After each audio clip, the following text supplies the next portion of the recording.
At the pharmacy counter, I handed over a $50 bill to cover the medicine of a terrified elderly man standing in front of me. He was trembling, defeated by a system that leaves old folks behind. As the cashier handed back my change, the frail man suddenly grabbed my forearm. His grip was shockingly tight. His eyes darted around nervously before he leaned in and whispered a warning that chilled me to the bone. He said, "After your son leaves, do not rake the leaves in your garden." I was confused, but I listened. The next morning, when I looked out into my yard, my knees nearly buckled at what I saw. If you are just discovering this story, take a deep breath, because what I am about to share is a nightmare I never thought possible in my own home, orchestrated by my own flesh and blood. Let me know where you are watching from in the comments below, and hit the subscribe button if you have ever had to outsmart the very people who underestimated you. My name is Henry Stanton. I am 70 years old, a retired civil engineer, and I live a quiet life in suburban Ohio. For 40 years, my hands were calloused from gripping steel rebar and measuring the integrity of heavy structures. I spent my adult life building foundations that could withstand earthquakes, floods, and time. I thought I knew how to build a solid life, but nothing in my decades of engineering prepared me for the venomous cracks forming in the foundation of my own family. Since my wife passed away 3 years ago, I have lived alone in the house we built together.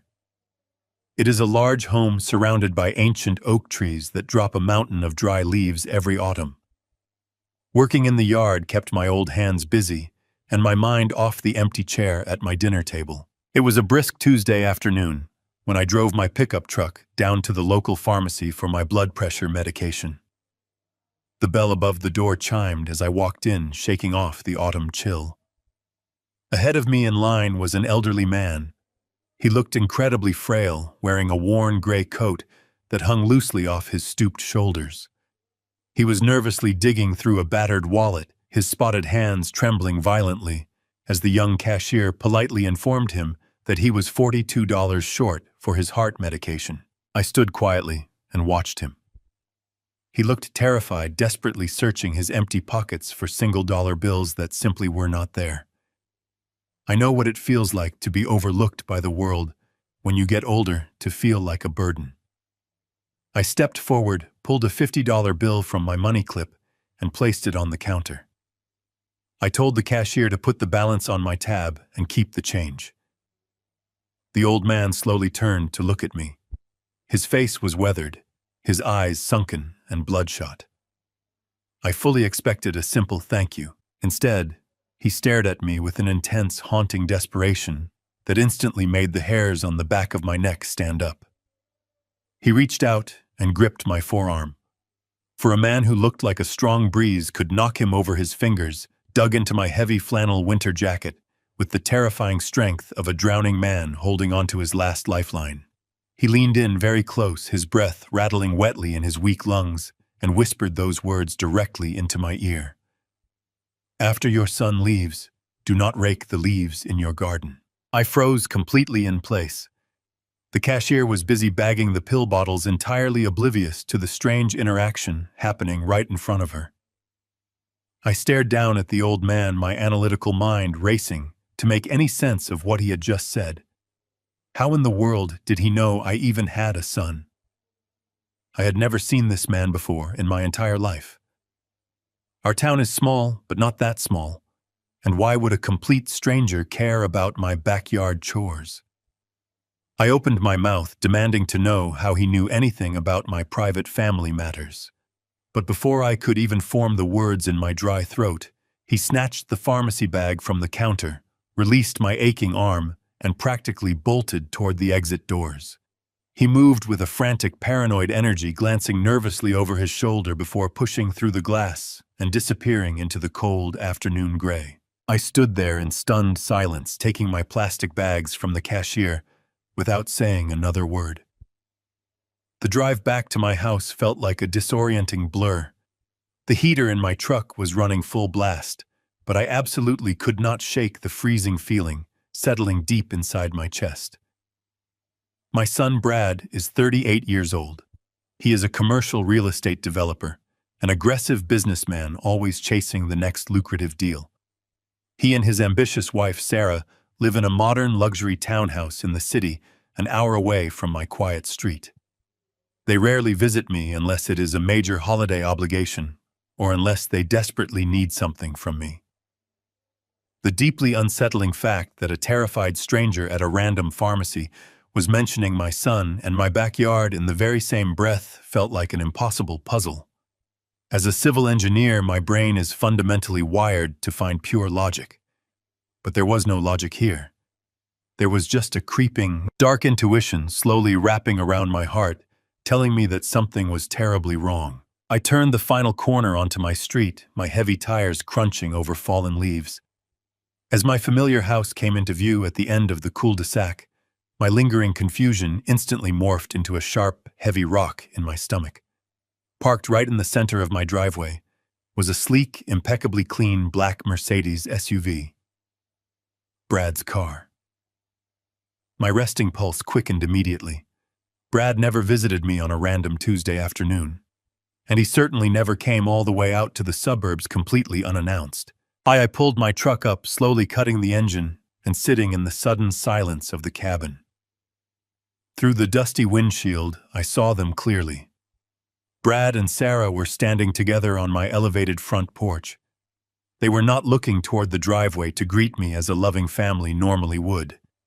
Instead, they were standing near the wooden railing, completely engrossed in looking out toward my sprawling, leaf-covered backyard. Brad was pointing aggressively at the ground, tracing an invisible, calculated line across the property, with his index finger, as if he were zoning a new construction lot. Sarah was standing close beside him, holding a thick stack of glossy brochures in her manicured hands. But it was the distinct expression on their faces that made my seasoned blood run completely cold.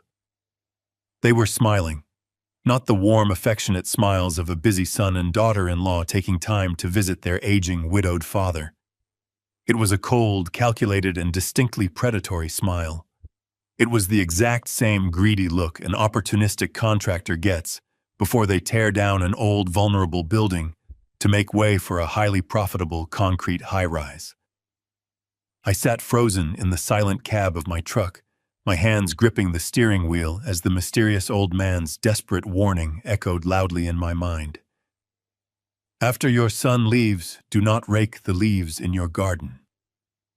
I took a long, deep breath, steeling my old nerves, and pushed the heavy truck door open to face whatever dark storm my own flesh and blood had just brought to my doorstep. I slammed the truck door shut. Walking up my driveway felt like crossing into enemy territory. Brad and Sarah turned their predatory smiles melting into masks of warmth. Brad stepped forward, clapping my shoulder with rehearsed enthusiasm. He claimed it was a spontaneous visit to treat me to dinner. I knew my son. Brad never did anything spontaneously. Every move was a calculated investment. I unlocked the door and welcomed them inside. The air immediately felt dense, thick, with an unspoken agenda. I went to the kitchen to heat up the dinner I had prepared while they settled at the table. As I carried the plates out, I studied them. My structural engineering background always made me look for stress points in every foundation. Looking at my son and his wife, I saw a fragile facade. Brad wore a tailored suit that cost more than my first car. A gold watch gleamed on his wrist. Sarah was draped in designer silk, her fingers adorned with diamonds. I set the warm plates down, my mind drifting to how Brad was raised. My late wife and I worked tirelessly to give him a grounded, honest childhood. We saved for years to put him through college, driving old cars and eating modest meals so he could focus without student loans. We taught him the value of $1. We believed we raised a man of integrity. Yet sitting across from me now, slicing into his beef with arrogance, he looked like a stranger. He looked like a man who worshipped money above all else. We ate in silence for a few minutes. The sharp clinking of silverware against porcelain was the only sound. Then Brad cleared his throat loudly, sharing a knowing glance with Sarah. He reached into the expensive briefcase he brought and pulled out a stack of glossy brochures. He slid them deliberately across the polished wood toward me. The bold lettering on the top brochure read, "Whispering Pines Luxury Assisted Living." I stared down at the pamphlets, feeling a cold knot tighten in my stomach. Brad leaned forward, adopting a tone of patronizing concern. He said he and Sarah had been talking lately about my living situation. He pointed out this house was simply too large for one person to maintain, especially a man my age. He claimed they worried constantly about my safety if a medical emergency happened.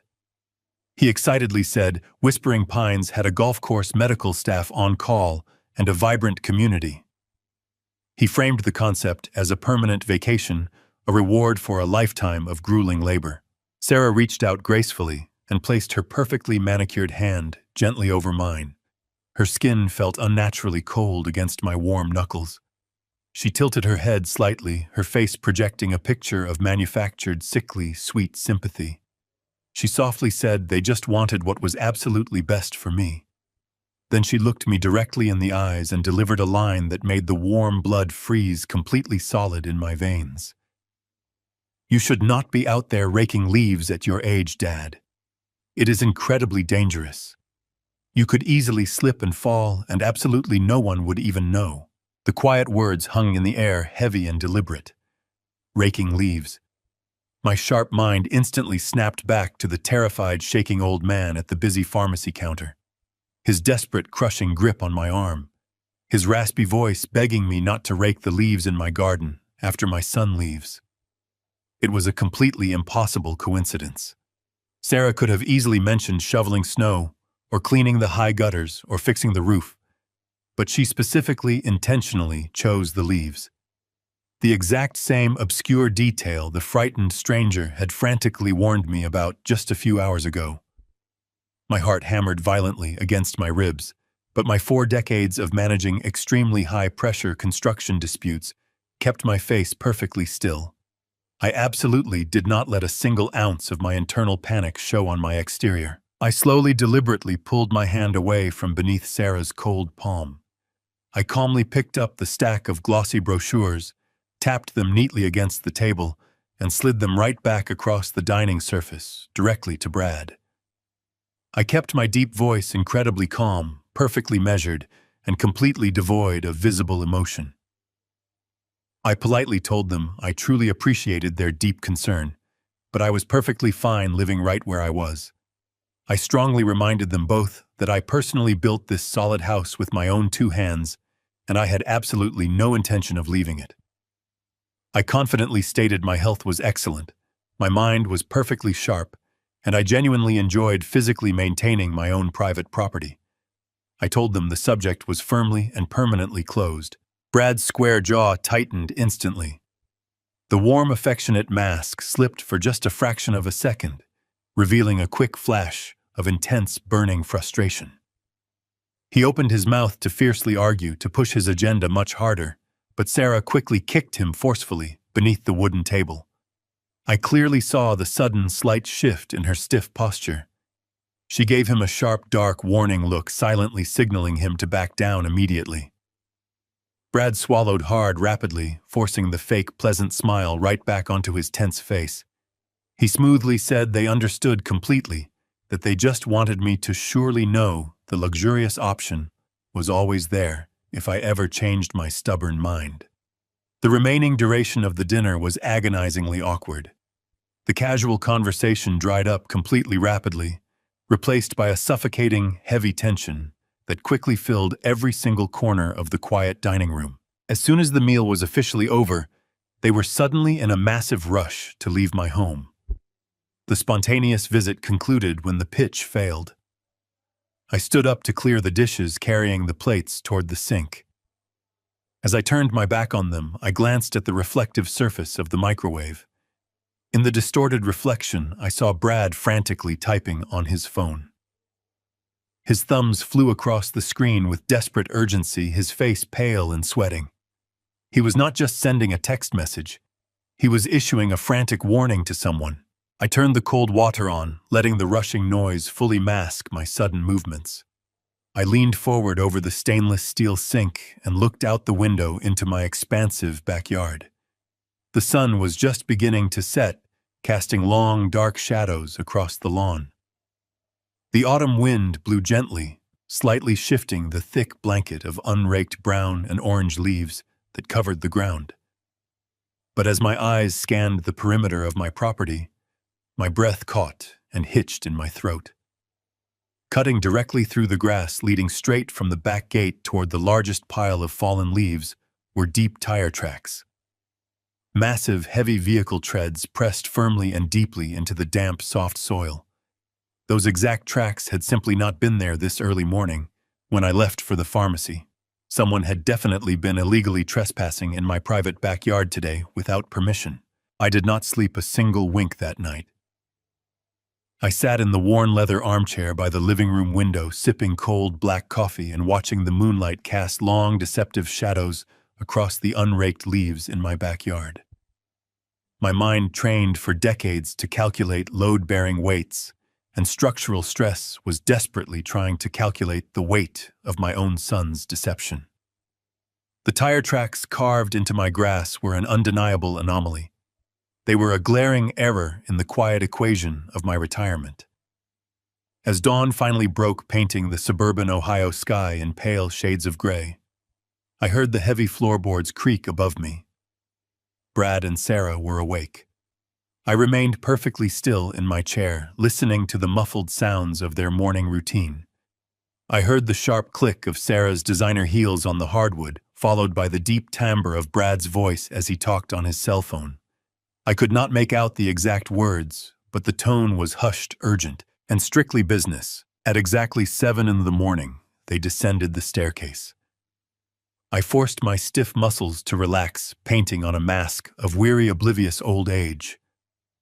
Brad walked into the kitchen, dressed in another pristine suit, casually tossing his empty disposable coffee cup into the stainless steel trash can by the counter. He smiled warmly, telling me he had a busy day at his real estate development firm, but that he would check on me later. Sarah gave me another one of those sickeningly sweet, entirely fake smiles, reminding me to seriously consider the Whispering Pines brochures. I nodded slowly, offering a tired, agreeable wave as they walked out the front door. The heavy oak door clicked shut behind them. I waited precisely 5 minutes. I watched from the window as Brad's black SUV backed out of the driveway and disappeared down the quiet street.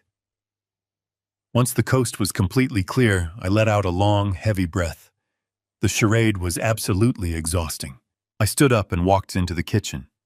My eyes fell immediately on the trash can where Brad had discarded his coffee cup. A lingering instinct, a sharp whisper of suspicion, nudged me forward. I stepped over to the bin and pulled the plastic lid back. Inside, resting on top of yesterday's newspaper, was Brad's crumpled paper cup. But it was not completely empty. Stuffed hastily inside the cardboard sleeve was a tightly folded, crumpled piece of thick paper. I reached in and pulled it out. My calloused fingers instantly recognized the distinct heavy texture. It was high-grade architectural drafting paper. My heart began to pound, a slow, steady rhythm against my ribs, as I carried the crumpled wad over to the smooth granite island. I carefully smoothed the heavy paper out flat under the bright kitchen lights. I grabbed my reading glasses from the counter and slipped them on. For 40 years, I had analyzed complex blueprints, city grids, and topological surveys. I could read a schematic the way most men read the morning news. What lay before me was not a general zoning map. It was a highly detailed, incredibly precise topographical scan, and the boundaries drawn on the page were intimately familiar. I traced the black ink lines with my index finger, my breath catching in my throat. It was my property. It was an exact professional rendering of my house, my driveway, and my sprawling backyard. The scan was heavily annotated with red ink. Someone had taken meticulous measurements of the soil density and elevation drops. But what truly made the blood freeze in my veins were the 3 large red X marks drawn directly over the deepest pile of unraked autumn leaves near the back fence. Next to those harsh red marks, written in Brad's distinct, aggressive handwriting, were 2 words: excavation target. The profound grief I had carried since my wife passed away evaporated in that very second. It did not turn into sadness. It turned into solid, impenetrable ice. An excavation target in my own backyard. A survey done entirely without my permission. The heavy machinery tracks I had seen last night suddenly made terrifying sense. Someone was coming to dig up my property. I stared blindly at the red ink, my mind rapidly piecing together the fragmented timeline of the past year. 6 months ago, Brad had been drowning in severe financial trouble. His commercial development firm was hemorrhaging money, facing lawsuits, and drowning in massive debt. He had come begging for a loan, desperate and sweating. I had refused to give him a blank check, offering instead to help him restructure his business plan. He had been furious. But then, almost overnight, his severe financial problems vanished. Out of nowhere, he suddenly paid off every single debt.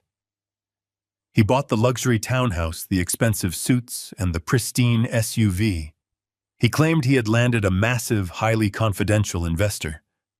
Right around that exact same time, his sudden, overwhelming concern for my mortality began.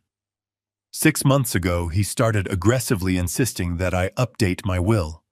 He brought lawyers to my house, pushing me to sign documents that granted him full power of attorney over my estate, claiming it was just standard preparation for the future. He wanted absolute, unrestricted control over this specific piece of land. I stood perfectly still in the silent kitchen, staring down at the blueprint that proved my own flesh and blood viewed me not as a father, but as a temporary obstacle standing on top of a highly valuable secret. Brad did not want to put me in an assisted living facility because he cared about my failing health. He wanted me out of the way so he could completely tear up my backyard without any interference. The terrifying question was no longer what they were doing.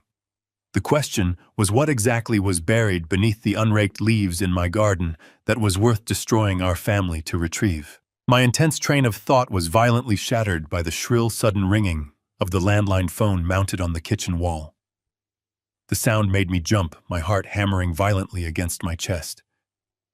I stared at the ringing phone for a long moment, my hands shaking slightly. I took a deep breath, composed myself, and lifted the heavy receiver to my ear. I answered with a cautious, quiet hello. The voice on the other end of the line was panicked, breathless, and frantic. It was the familiar voice of the local pharmacy manager. He asked if I was the man who had generously paid for the elderly gentleman's heart medication yesterday afternoon. I felt a cold knot form in my stomach, and I slowly confirmed that I was indeed that man. The manager's voice cracked with raw, unhidden fear as he spoke his next words. He said the police had just arrived at the plaza. He told me that Mr. Caldwell, the frail old man I had helped, had just been found in the narrow alley behind the pharmacy. He had been brutally and severely beaten, left clinging to life in a pool of his own blood. I dropped the heavy plastic phone. It clattered loudly against the granite countertop, but I did not stop to pick it back up.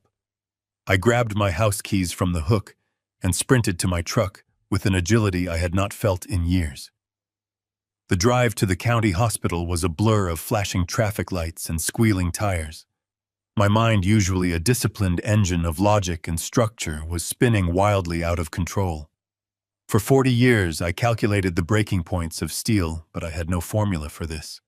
A frail man I met for exactly 2 minutes was now fighting for his life, in a hospital bed, brutally beaten, because he dared to warn me about my own son. When I slammed the truck into park near the emergency room entrance, the night air hit my face like a blow. I pushed through the sliding glass doors into the harsh, sterile lights of the waiting area.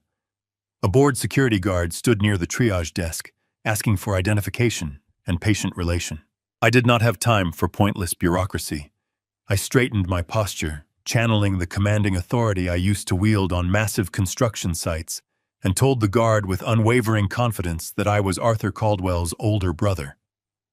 I demanded to see him immediately. The guard hesitated, clearly intimidated by my intense tone, and pointed me toward the intensive care unit on the 3rd floor. I did not wait. I moved past him rapidly, my boots hitting the floor with heavy, determined thuds. The intensive care unit was a bleak maze of quiet corridors and softly beeping medical machines. The strong smell of antiseptic and rubbing alcohol burned my nostrils as I navigated the winding hallways. I found his private room at the very end of the hall. Peering cautiously through the small glass window in the door, my heart sank deeply into my chest. Mr. Caldwell looked impossibly small in the center of the large hospital bed. His face was a tragic canvas of deep purple, black, and yellow bruises. Clear plastic tubes and thick wires extended from his arms and chest, tethering him to a massive wall of monitors that pulsed with a fragile, erratic rhythm. I pushed the heavy door open and stepped silently into the dim room. The mechanical hissing of the life support ventilator was the only sound, breaking the heavy silence. I stood perfectly still beside his bed, looking down at his battered, fragile hands. They were the exact same spotted hands that had gripped my arm so fiercely just yesterday afternoon. A massive wave of profound guilt and burning anger washed over my entire body. This elderly man was completely innocent. He was tragic collateral damage in a dark game being played in my own backyard. I leaned in very close, softly speaking his name, desperately hoping my familiar voice would somehow reach him through the heavy fog of severe physical trauma and potent pain medication. For a long, agonizing moment, there was absolutely no response. Then slowly, his swollen eyelids fluttered. His bloodshot eyes drifted aimlessly around the sterile room before finally locking onto my face. A sudden weak jolt of recognition sparked in his dull gaze. He tried to lift his heavy head from the pillow, but his remaining strength was entirely gone. I gently placed my hand over his, quietly urging him to stay completely still. His chest heaved with a wet, ragged breath, fiercely fighting the mechanical rhythm of the loud ventilator. He gripped my fingers weakly. His dry lips parted and he forced the crucial words out with agonizing, visible effort. He gasped, his voice barely a broken, strained whisper saying, "Brad's partners. They needed a clean name. The soil." He choked violently, a harsh cough rattling his fragile frame. He squeezed my hand one last time, his eyes wide with a desperate, lingering terror. He tried to speak again, to bravely finish the warning, but his body simply gave out. The monitors beside his bed instantly erupted into a deafening, high-pitched alarm. The steady green line tracking his heart rate dropped into a jagged spike before flattening out completely into a solid, unbroken red line. The heavy door flew open behind me. A dedicated team of doctors and nurses rushed frantically into the tight space, shouting medical codes and pushing me aggressively away from the bed. I stumbled backward into the bright hallway as they quickly closed the privacy blinds, leaving me standing alone with the echoing sound of the flatline alarm. I walked out of the hospital feeling entirely hollow, yet my mind was moving with absolute terrifying clarity. The cold night wind whipped fiercely against my jacket as I sat in the driver's seat of my truck, gripping the steering wheel until my knuckles turned completely white. Brad's partners. A clean name. The soil. The fragmented pieces of the dark puzzle aggressively snapped into perfect place. My son's commercial real estate development firm was not a legitimate business. It was a carefully constructed front. I vividly recalled the desperate financial trouble he was in 6 months ago, followed immediately by his sudden, miraculous recovery. He had knowingly partnered with a violent criminal syndicate.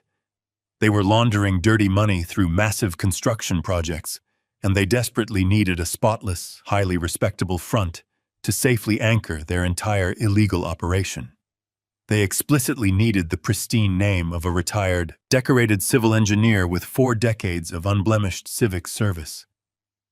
They needed my name. A sickening, vivid memory flashed sharply behind my eyes. 2 weeks ago, Brad had visited my home with a thick stack of manila folders. He smoothly claimed they were harmless routine tax forms directly related to my late wife's remaining estate. He had seemed so incredibly impatient, hovering anxiously over my shoulder, pointing exactly where I needed to sign. I had blindly trusted my own son. I had signed the extensive papers without reading the dense fine print. I unwittingly signed away the legal rights to my property and practically painted a giant target on my back. I drove back to my quiet neighborhood in absolute silence. The truck radio turned off, my mind actively plotting every structural weakness in my son's arrogant plan.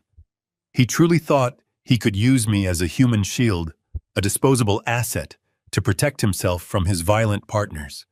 He thought I was just a tired old man, waiting quietly to die in an assisted living facility. I pulled slowly into my dark driveway, the deep shadows of the familiar cul-de-sac offering absolutely no comfort tonight. I walked up the concrete steps to my front porch, reaching into my thick coat pocket for my brass house keys. But as my hand grasped the cold metal doorknob, my blood instantly turned to solid ice. The heavy oak door was already unlocked. The secure deadbolt had been completely disengaged. I pushed the door open silently, stepping cautiously into the pitch-black foyer. I held my breath, listening intently to the deafening silence of my empty home. Then I heard it. Heavy, deliberate footsteps were pressing down hard on the wooden floorboards, directly above my head.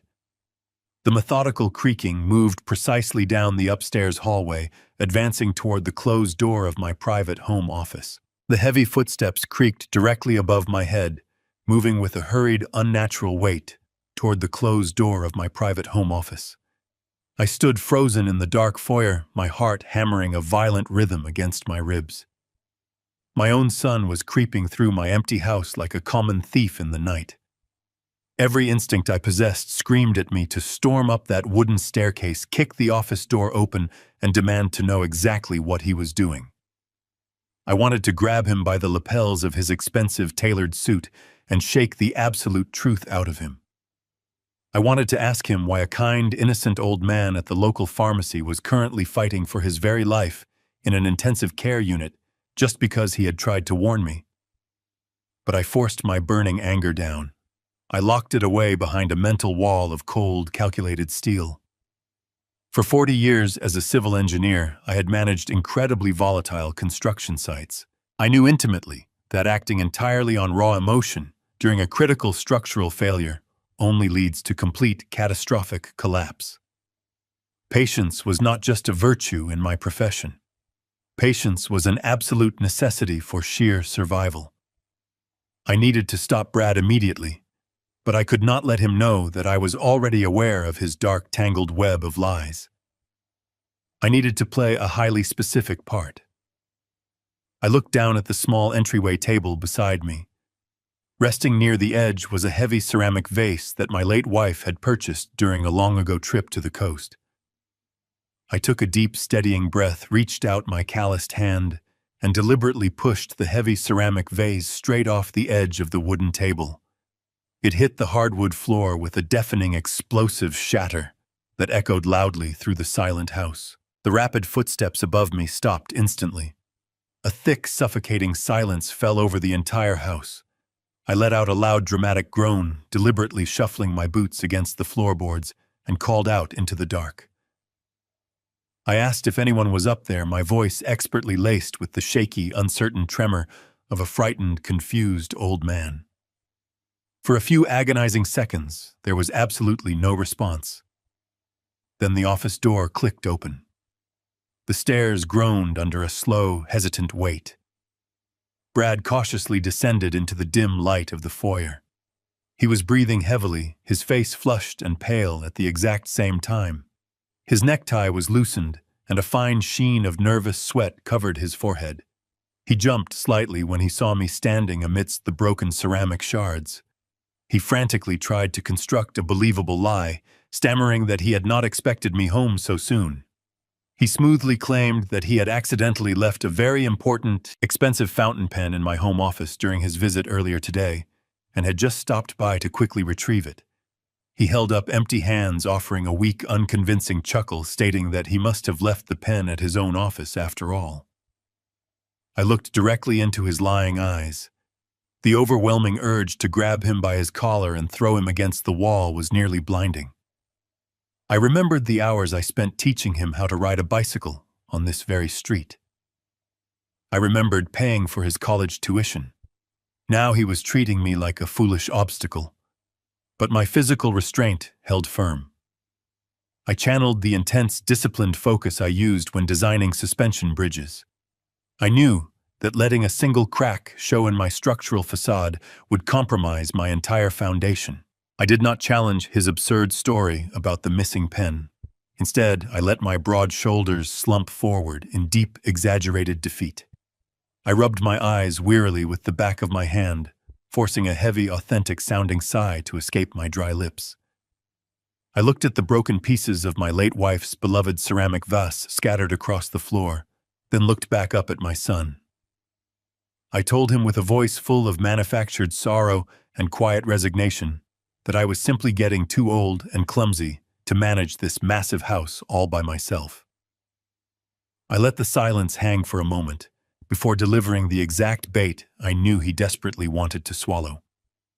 I softly told Brad that perhaps he and Sarah were completely right. I told him that maybe I really should look at that luxury nursing home they had suggested. The physical transformation in Brad was immediate and entirely sickening.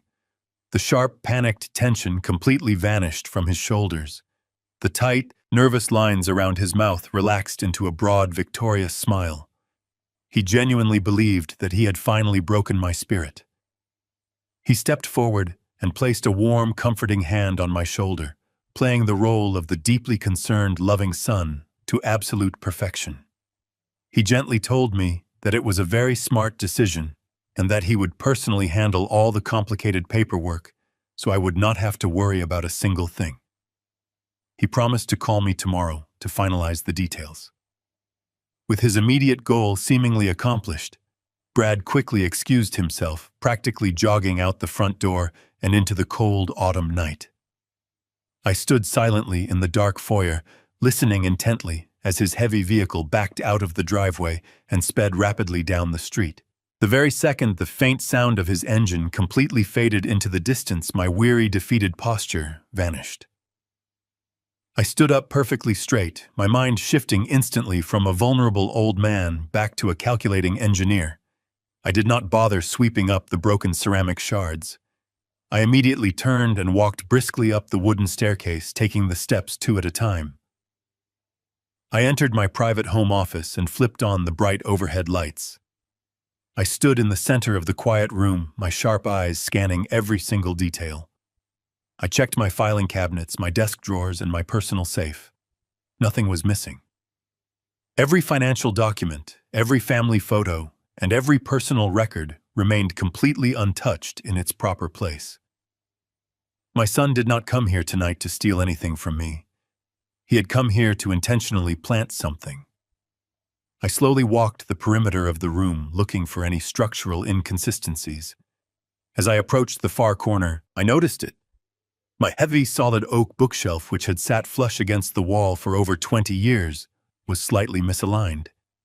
The edge was jutting out perhaps a quarter of an inch, leaving a thin, dark shadow against the baseboard.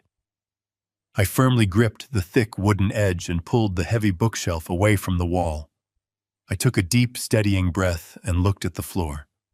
Tucked securely in the hidden narrow space behind the shelving unit, resting silently on the hardwood floor, was a thick, industrial-grade metal briefcase tightly secured with dual combination locks. I stared down at the heavy metal briefcase, my mind racing through the countless possibilities of what could possibly be locked inside.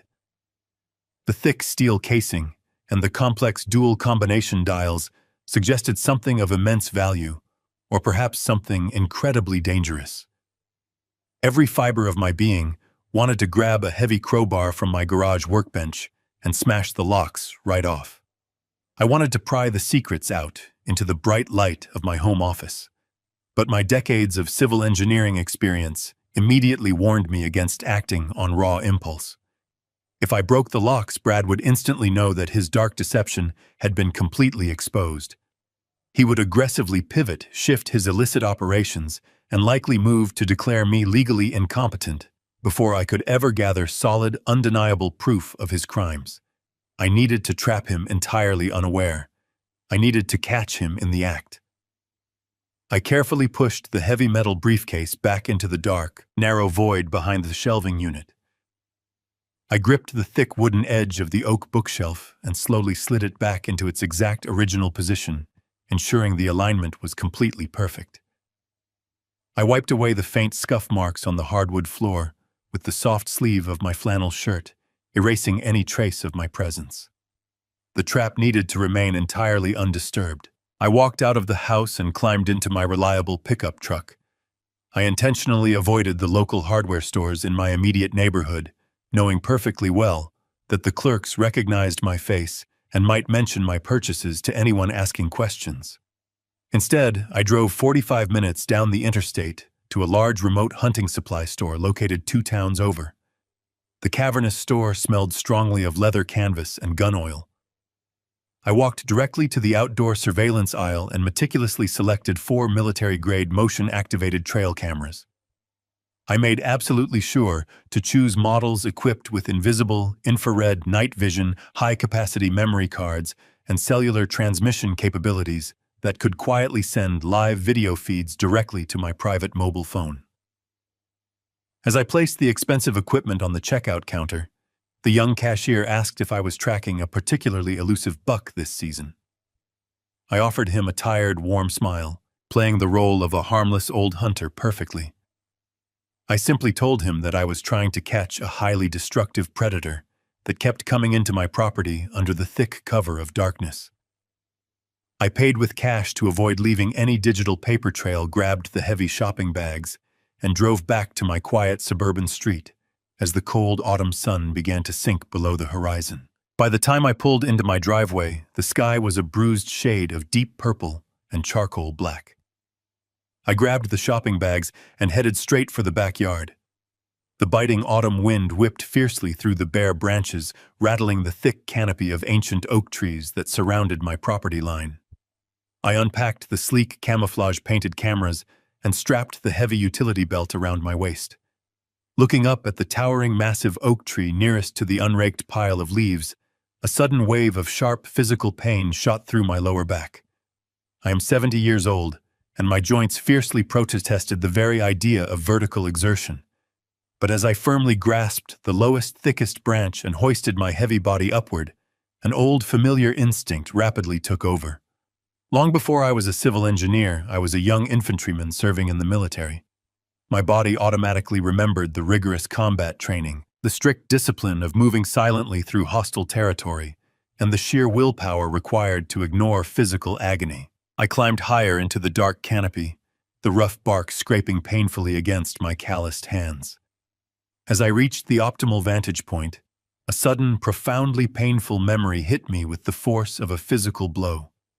I remembered being 30 years younger, standing in this exact same massive oak tree on a bright, sunny Saturday afternoon. I remembered reaching my strong hand down to pull a laughing, gap-toothed little boy up onto the sturdy branches. I had spent hours patiently teaching a young Brad how to find the safest footholds, how to properly balance his shifting weight, and how to conquer his fear of heights.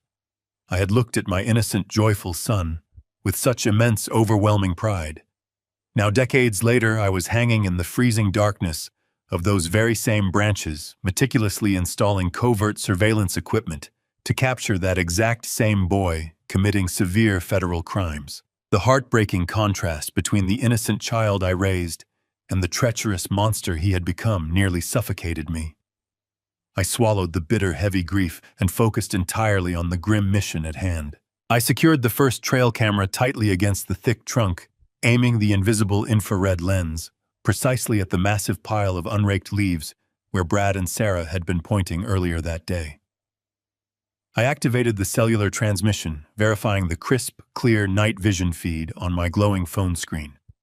I moved silently from tree to tree, enduring the burning aches in my knees, my tight hips, and my weary shoulders, until all 4 cameras were perfectly positioned to capture every possible angle of the targeted excavation site. The entire backyard was now a highly monitored, inescapable net. I finally climbed down the last tree, my heavy boots hitting the soft, damp grass with a quiet, solid thud. I brushed the loose brown dirt from my heavy winter jacket, feeling a grim, dark sense of final accomplishment. The trap was finally set. I turned my tired body to walk back toward the inviting warmth of my house, intending to finally rest my exhausted, aching muscles. But as I took my very first step toward the back patio, a sudden, blinding flash of bright light violently shattered the peaceful darkness of the quiet neighborhood. The powerful motion sensor floodlight mounted directly above my front driveway had just been abruptly triggered. I froze completely, my heart instantly leaping into my dry throat. The sudden, brilliant illumination cast long, sharp, terrifying shadows across the side of my brick house. I crept silently along the wall, staying completely hidden in the dark edge of the yard, and peered cautiously around the sharp corner toward the brightly lit driveway. A massive jet-black SUV with heavily tinted windows was slowly, almost silently rolling to a complete stop directly in front of my property. It was not Brad's familiar vehicle. This truck was entirely unmarked, aggressively large, and distinctly menacing in the harsh artificial light. The heavy engine hummed with a low, dangerous, guttural vibration that seemed to shake the cold ground beneath my boots. I stood completely paralyzed in the freezing autumn shadows, my breath pluming quietly in the cold air, watching the terrifyingly unfamiliar vehicle idle aggressively just inches from my front lawn.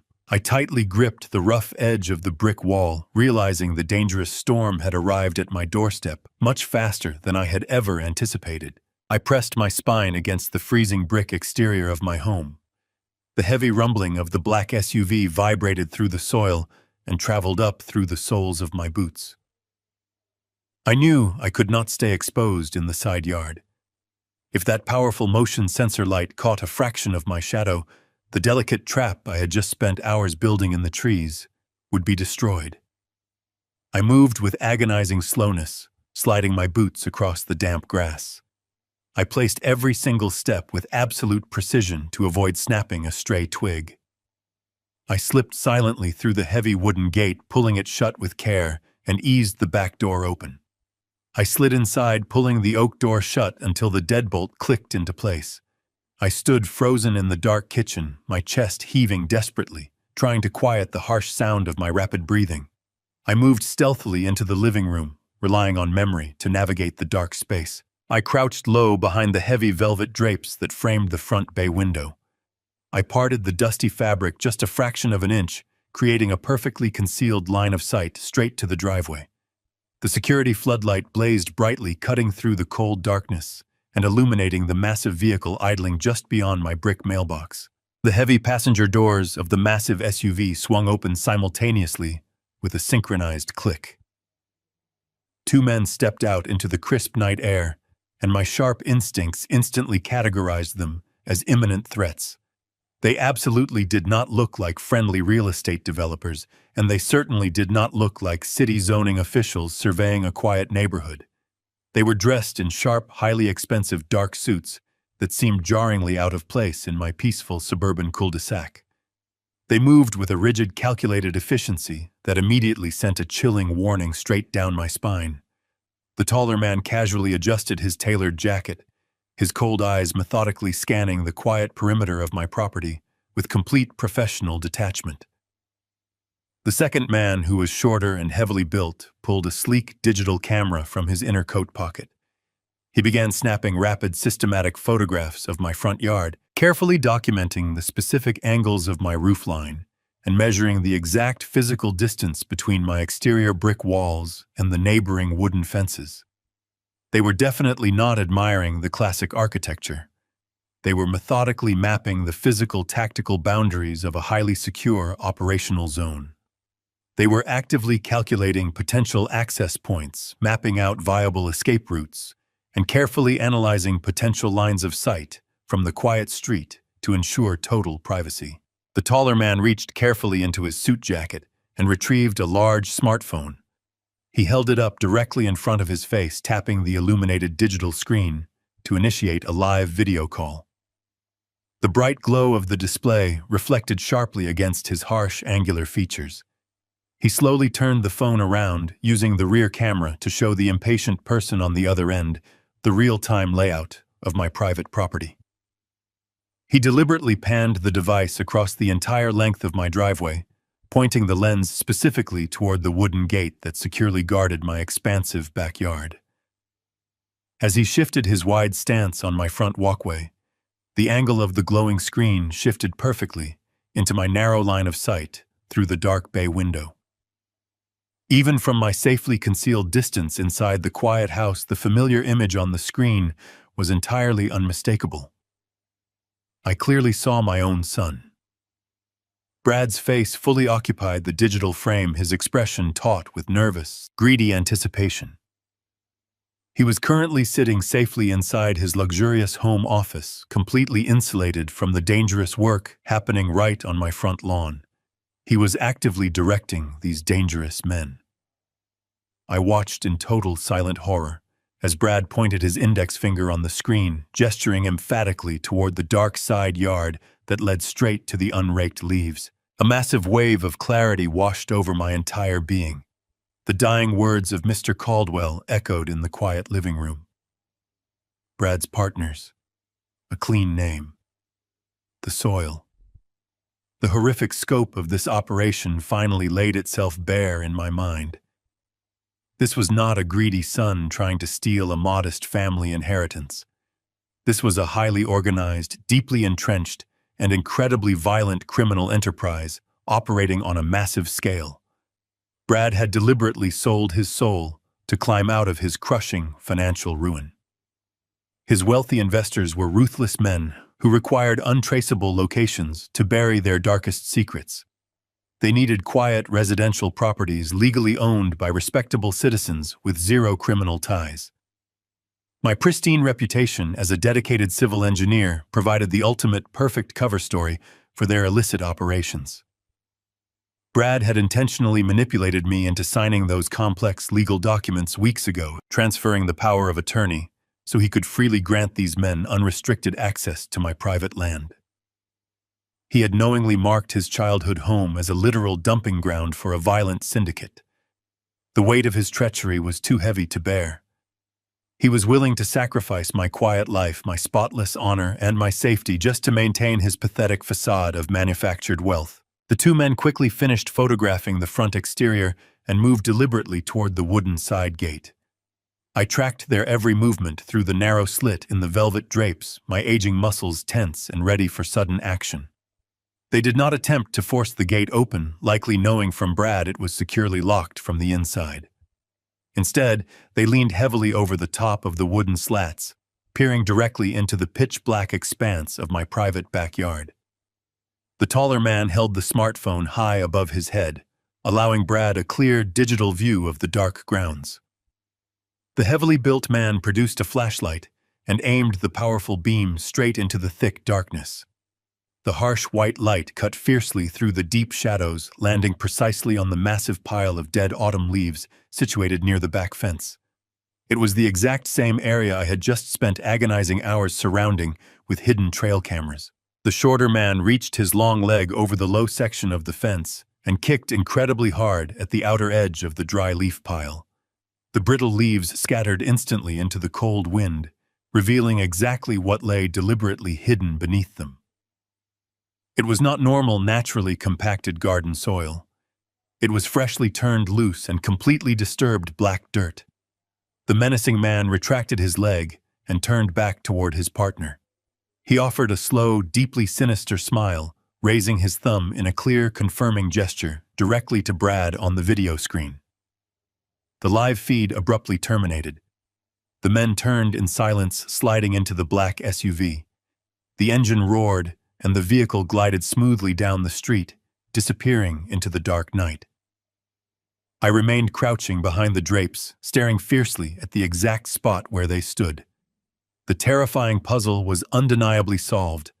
I now knew exactly where Ground Zero was. I remained perfectly motionless in the dark living room until the heavy rumble of the black SUV faded. The immediate threat had passed, but I could not stay inside this compromised house tonight. I needed specialized help assistance that did not come from standard legal channels. I needed someone who operated comfortably within the gray spaces of criminal investigations. I gathered my keys and slipped silently out the back door, navigating the narrow alleyway to avoid lingering surveillance. I walked briskly for 4 blocks under the dim streetlights until I reached my deliberately parked pickup truck. I slid into the driver's seat, started the engine, and merged quietly onto the deserted highway. My destination was a 24-hour diner situated on the edge of the county line. The drive took 30 agonizing minutes, every mile marked by the haunting memory of Mr. Caldwell lying battered in that sterile hospital bed. When I finally pulled into the cracked asphalt parking lot, the red diner sign hummed with a low electric buzz. I pushed through the heavy glass doors into the smell of stale coffee. I scanned the empty room and immediately spotted him sitting in a secluded corner booth, his back firmly against the wall. Richard was an old, trusted fishing buddy, but long before we ever shared a quiet boat on the lake, he had been a highly decorated forensic accountant for the Federal Bureau of Investigation. He had spent 30 grueling years meticulously dismantling organized crime syndicates by tracing their hidden money. He was a man of very few words, possessing a mind as sharp as a steel trap. I slid into the worn vinyl booth across from him. He did not offer a warm greeting or a smile. He simply pushed a steaming mug of black coffee across the table toward me and waited. I took a deep breath and laid everything out. I kept my voice incredibly low, strictly maintaining my emotional restraint. I channeled the intense, disciplined focus I had utilized when building massive bridges for 40 years. I methodically detailed the terrified warning at the pharmacy, the topological scan hidden in Brad's coffee cup, the brutal attack on the old man, the heavy metal briefcase concealed in my office, and the menacing men who had just inspected my backyard. Richard listened in absolute unbroken silence. His sharp eyes never left my face, processing the chaotic flood of information with chilling, professional detachment. When I finished my harrowing account, the silence between us felt heavier than lead. Richard slowly reached into his battered old leather satchel and pulled out a sleek, heavily encrypted laptop. He opened the screen, his thick fingers flying rapidly across the keyboard, bypassing standard security firewalls and tapping directly into restricted federal databases. The harsh blue light of the digital screen reflected off his glasses as he began running a silent, comprehensive background check on my son's commercial real estate firm. I sat perfectly still, watching the grim concentration harden on his weathered face. For 10 agonizing minutes, the only sound was the soft clatter of his typing and the distant hum of the kitchen exhaust fan. Then Richard finally stopped. He let out a heavy sigh, pulling his glasses off and rubbing the bridge of his nose. He looked at me with sympathetic gravity. He kept his voice barely above a whisper, telling me the situation was far worse than I had initially calculated. He revealed that Brad's real estate company had been actively flagged by federal monitors for over 8 months. His firm was not a legitimate business enterprise. It was a sophisticated, high-volume front designed to seamlessly launder massive amounts of illegal cash for a notoriously violent overseas syndicate. Richard explained the dark mechanics of the operation. The syndicate funneled their dirty money into Brad's firm through fake construction contracts and ghost development projects. Brad would then purchase legitimate materials, effectively washing the illicit funds clean through the complex American real estate market. But recently, the operation had shifted. The syndicate required secure, entirely off-the-grid locations to temporarily bury massive shipments of untraceable physical currency and highly illegal contraband. They needed clean, unassuming residential properties owned by people with zero criminal history to use as temporary holding vaults. My pristine, decades-long reputation as a decorated civil engineer made my private home the absolute perfect, unsuspicious target for their dangerous ground zero. The reality of my son's ultimate betrayal threatened to suffocate me. Brad had deliberately offered his father up as a human shield to protect his criminal handlers. I stared down at my cold coffee, the dark liquid reflecting the inescapable devastation in my eyes. I asked Richard if there was any viable way to physically secure my property, to block them from bringing heavy excavation machinery onto my land, while we gathered enough concrete evidence to safely involve federal authorities.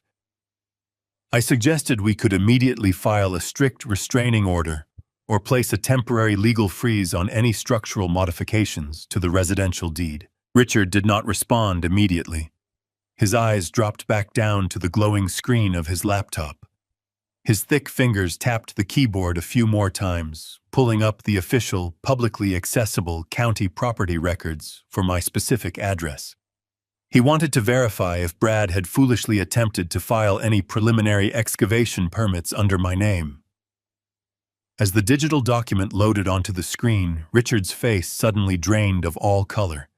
He froze completely, leaning much closer to the monitor, as if he could not quite believe the dense legal text displayed before him. He slowly turned the laptop around, pushing it across the sticky table so the bright screen faced me directly. I put on my reading glasses and squinted at the digital document. It was the official county deed to my home. The exact same house I had lovingly constructed with my own 2 hands 40 years ago. The very house where my late wife and I had raised our family. But the legal name listed under the current property ownership line was no longer mine. According to the legally binding document staring back at me, the estate had been officially transferred exactly 3 days ago. The new legal owner was a completely faceless, untraceable corporate shell company tied to Brad's commercial development firm. My mind flashed back to the memory of Brad visiting my house just a few weeks ago. He had presented a thick stack of complex legal papers, aggressively insisting they were simply harmless routine tax forms desperately needed to finalize the lingering details of my late wife's estate. He had been so incredibly rushed, forcefully pointing exactly where my signature was required. I had blindly trusted him. I had signed the documents without proper scrutiny. That lie had granted him full, unrestricted power of attorney. He had weaponized my signature to steal my property right out from under me. I sat paralyzed in the diner booth, staring blankly at the glowing screen. The dangerous men in the black SUV were not trespassing on my land tonight. Legally speaking, they were standing on their own property. I no longer owned the home I had built. I was officially homeless. I sat frozen in the diner booth, the lights buzzing overhead, as the devastating reality settled over me. The digital deed glowing on Richard's laptop proved my own son had meticulously erased my existence.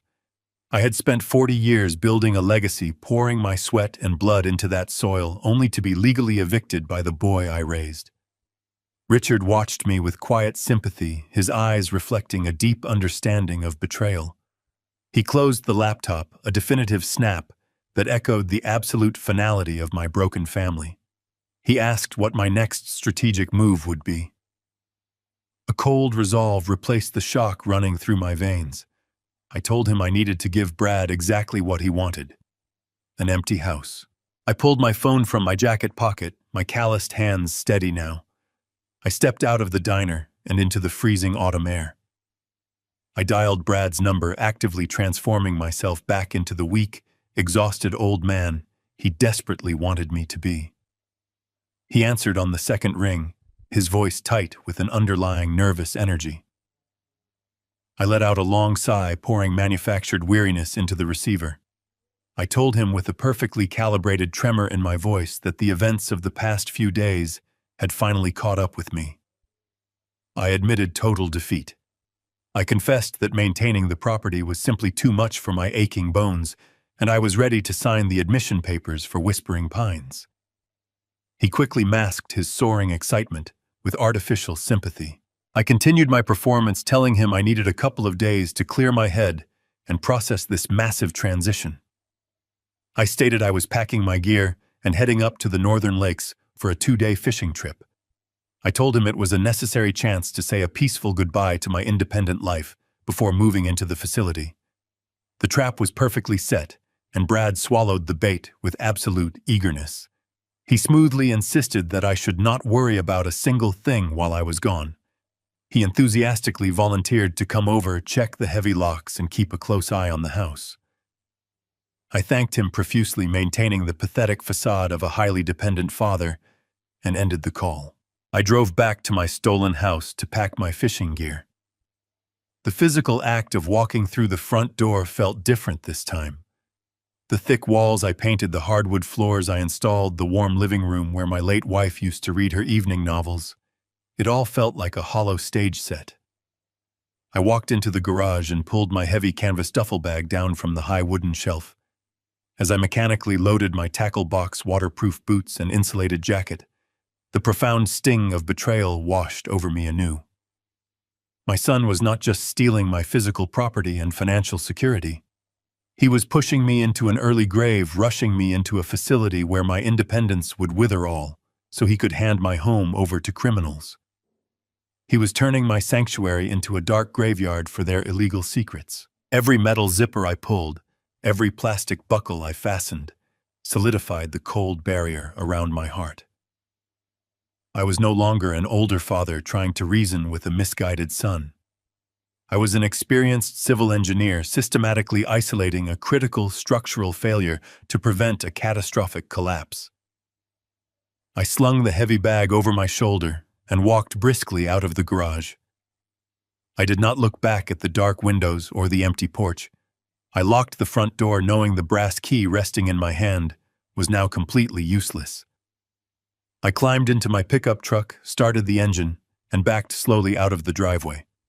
I made a highly visible show of driving toward the northbound interstate ramp, ensuring anyone watching from the shadows would believe I was genuinely leaving town for the weekend. I drove steadily north for precisely 15 miles, blending seamlessly into the sparse late-night traffic.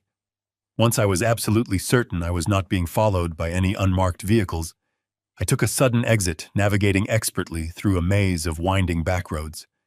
I circled back toward the southern industrial edge of the county, finally arriving at a completely isolated, abandoned manufacturing park. Tucked safely away behind a massive, decaying warehouse was Richard's private, highly secure garage.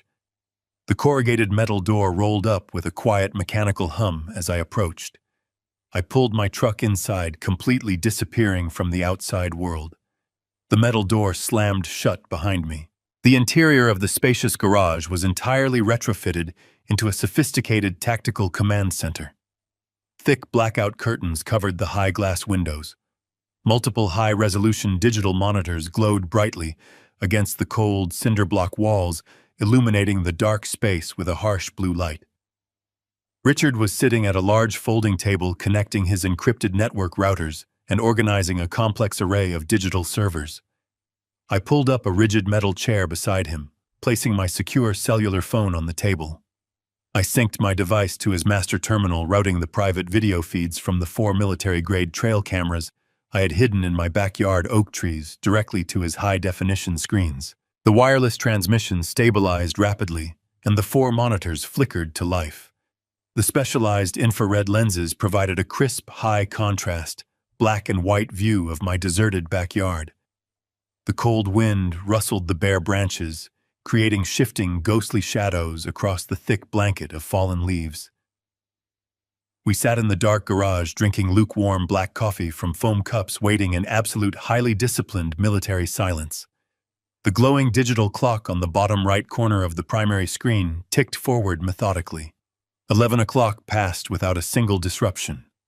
11:30 came and went.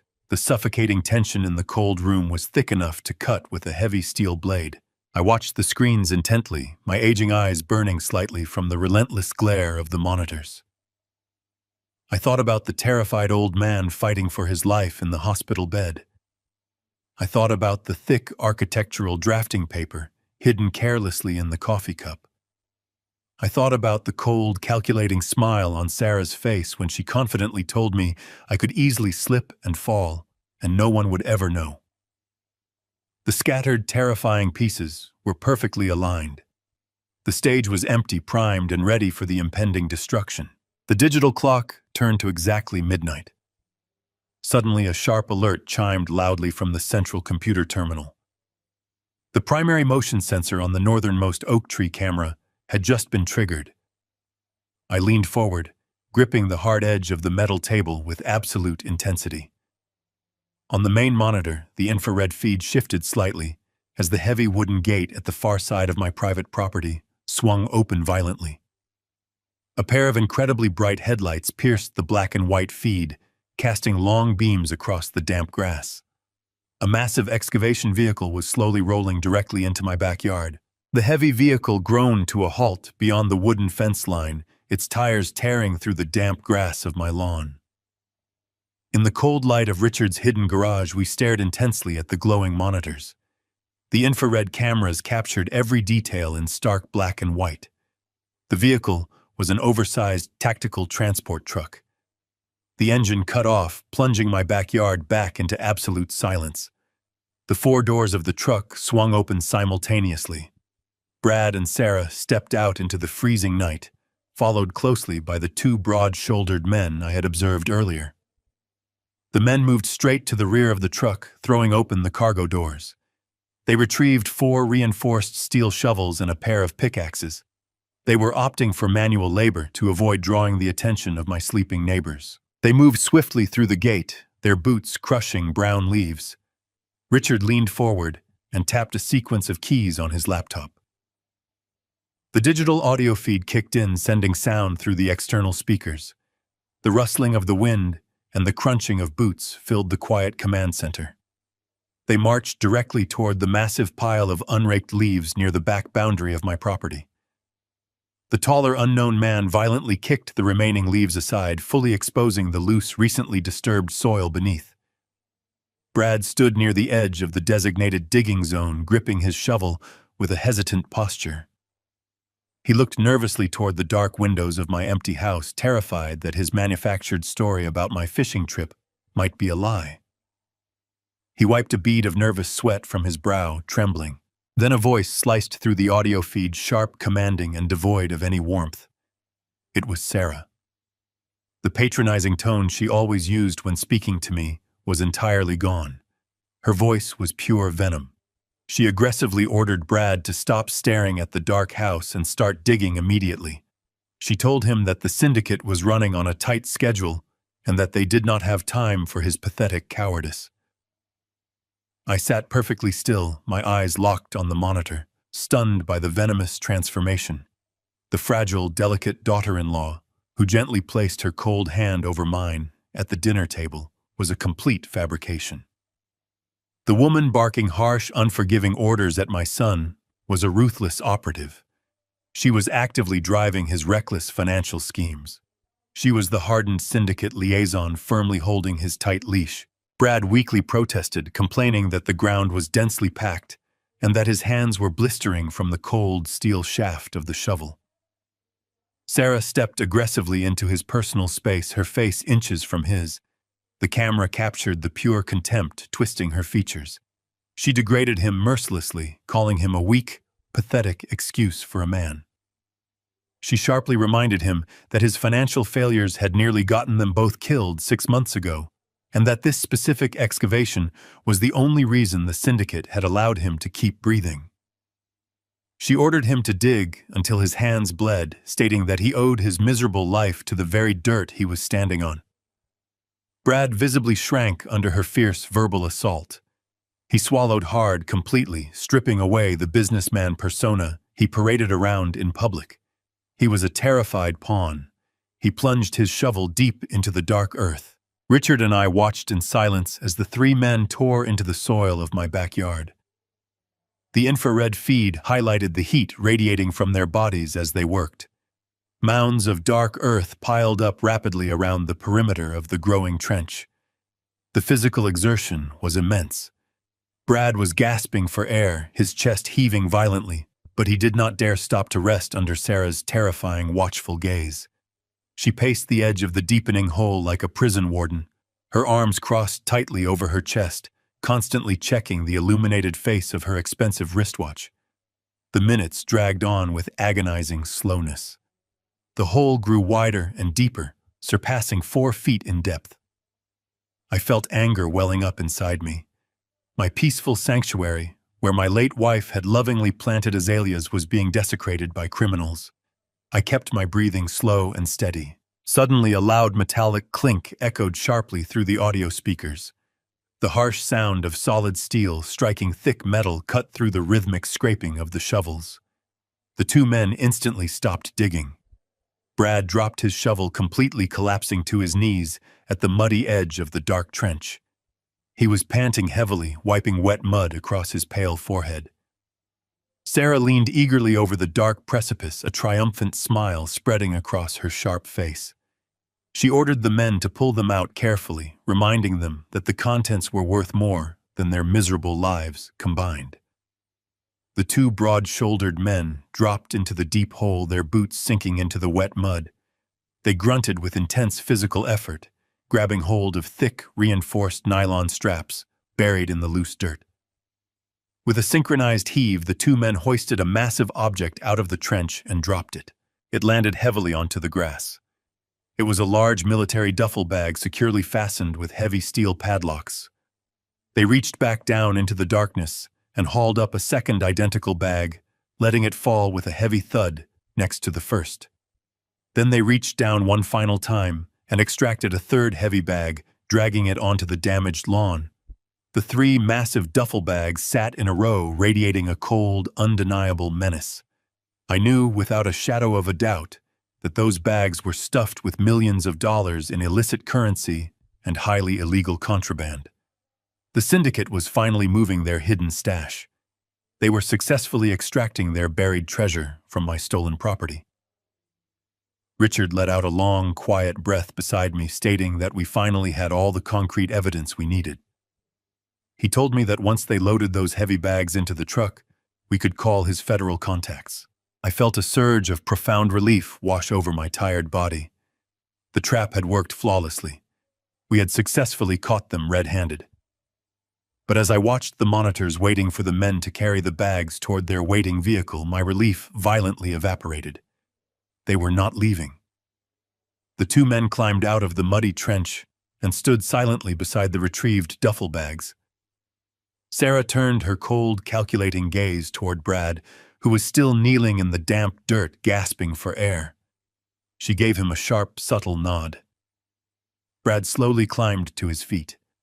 He reached deep inside his ruined suit jacket and pulled out a thick, tightly bound bundle of pristine white documents, wrapped securely in transparent plastic. He held the thick bundle tightly in his muddy hands, staring down into the dark, empty hole they had just excavated. He stepped dangerously close to the muddy edge, raising his arms, and prepared to drop the bundle of forged, highly incriminating documents directly into the open earth. The bundle of white documents fell through the cold air, landing with a thud against the wet bottom of the trench. Through the high-definition audio feed streaming into Richard's concealed garage, every sound was amplified with terrifying clarity. I sat perfectly rigid in my metal chair, my eyes locked on the glowing monitor, watching my son stand over the muddy grave he had just dug in the yard where he once played.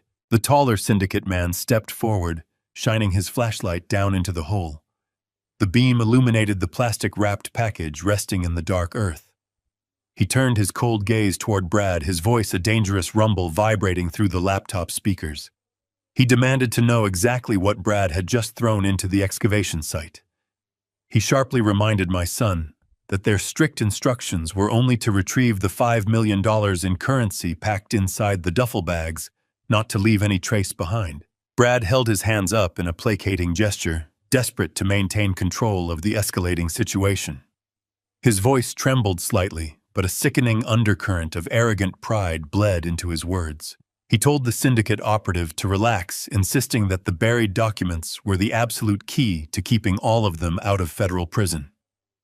He pointed down at the trench, boasting that he had spent the last 6 months preparing a foolproof contingency plan for their money laundering operation. Sarah stepped out of the shadows, wrapping her arms tightly around herself to ward off the biting wind. She offered the syndicate men a wicked conspiratorial smile, instructing them to listen very closely to her husband. She claimed it was a brilliant strategy that would guarantee their total immunity. Brad cleared his throat, gaining a morbid surge of confidence. He explicitly detailed his treacherous plot, his words striking me like physical blows in the quiet command center. He explained the plastic bundle contained highly detailed, extensively forged financial ledgers. Those ledgers meticulously documented every ghost construction contract, every shell corporation, and every illicit transaction their syndicate had processed over the past year. But he emphasized with a dark chuckle those ledgers did not contain his name or Sarah's name or the names of any active syndicate members. Instead, Brad proudly confessed he had spent countless hours forging my signature on every single page. He had tied the entire criminal enterprise directly to my spotless professional record as a civil engineer. He explained to the men my pristine reputation was the ultimate cover story, making the fabricated paper trail look like the tragic downfall of a highly respected old man operating a shadow empire from his suburban home. The shorter syndicate man crossed his massive arms over his chest, listening intently as Brad laid out the impending timeline of my absolute destruction. Brad excitedly revealed his immediate next steps. He stated that by tomorrow afternoon, he would successfully manipulate me into signing the permanent admission papers for the Whispering Pines assisted living facility. He told them I was already broken, a tired old man practically begging to be locked away. Once I was safely institutionalized and removed from the property, Brad's masterstroke would commence. He explained he would use a completely untraceable burner phone to make an anonymous tip directly to the Federal Bureau of Investigation. He would guide the agents straight to this address, instructing them to dig us up the loose soil near the back fence. Sarah chimed in, her voice dripping with cruel amusement. She cheerfully added the authorities would unearth the forged ledgers alongside trace amounts of the physical currency they were extracting tonight. The FBI would see a watertight case against a retired engineer who allegedly lost his mind to greed. She laughed, a sharp sound echoing through the garage, predicting the stress of a federal indictment would likely cause my fragile heart to give out before I ever saw the inside of a courtroom. Brad nodded enthusiastically in agreement. He told the dangerous men I would inevitably take the sole fall for the entire laundering operation. I would be federally indicted, utterly disgraced, and I would undoubtedly die in a cold prison cell, taking all their darkest secrets to my grave.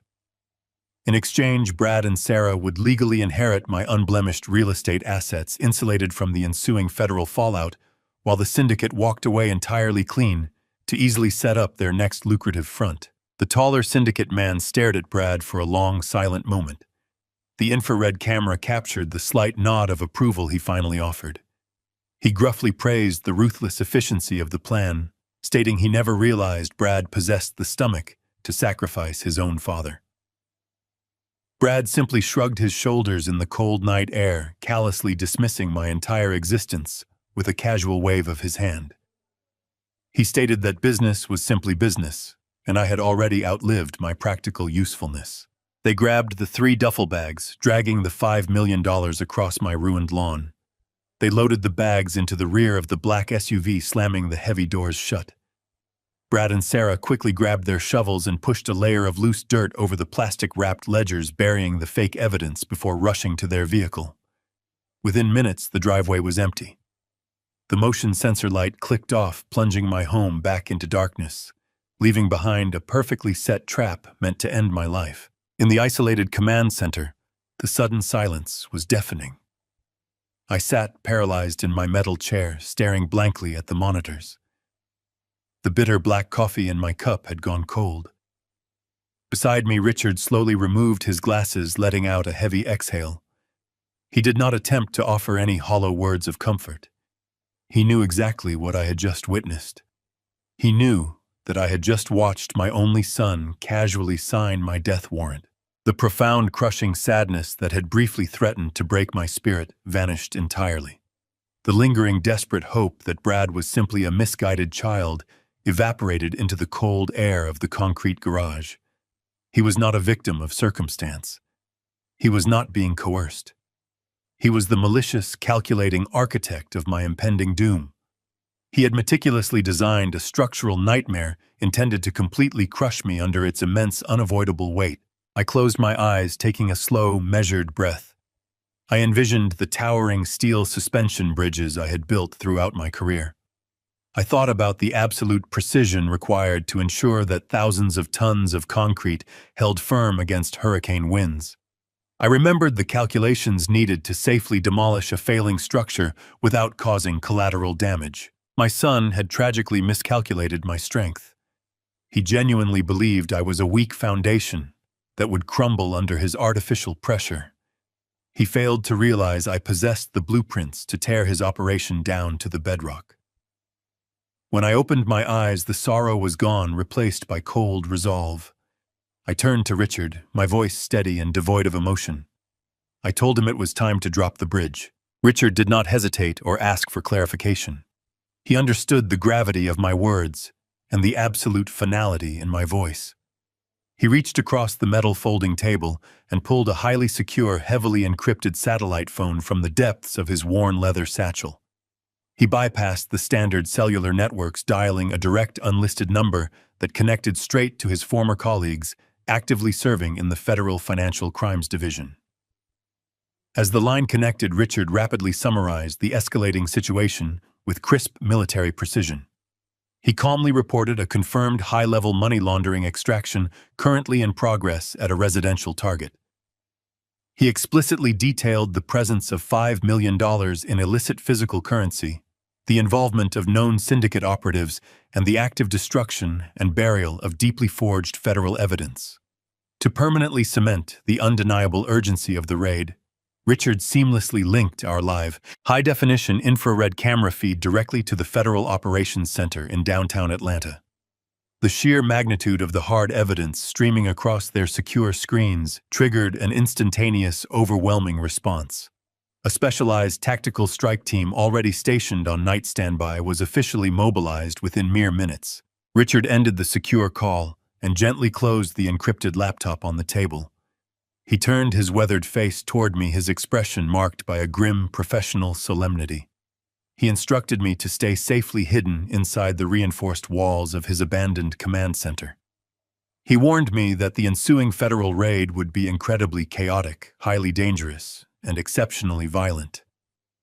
He practically begged me to spare my aging heart, the agonizing trauma of physically watching my only son get dragged away in cold steel handcuffs. I looked back at my trusted friend, my voice steady and devoid of any lingering hesitation. I absolutely refused to hide in the shadows while my stolen house was raided. I told Richard that my son had meticulously planned to frame me for federal crimes, intending to leave me rotting in a dark prison cell for the rest of my natural life. I firmly stated that I needed to be standing right there on my own property when the heavy trap finally snapped shut.